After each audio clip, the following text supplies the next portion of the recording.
So yan mga kulit, so dito sa bukid, meron ako ipapakita sa inyo na siguro marami pa sa inyo ang hindi pa nakakaalam.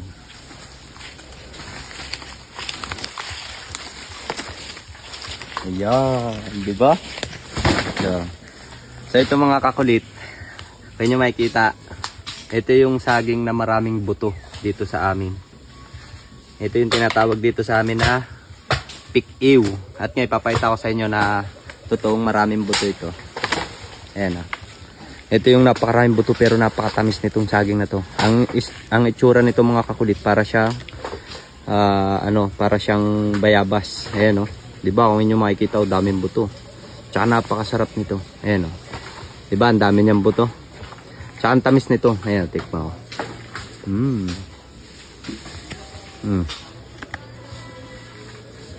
Ang dami niyang buto. 'Di ba? Oh. So dito lang kayo makakita sa amin ng ganitong klase ng uri ng saging na napakaraming buto. 'Di ba? Ito siya. Oh. Ayun yung kanyang puno. Ayun, oh. Ayan. So yan yung puno ng pikiw. Diba?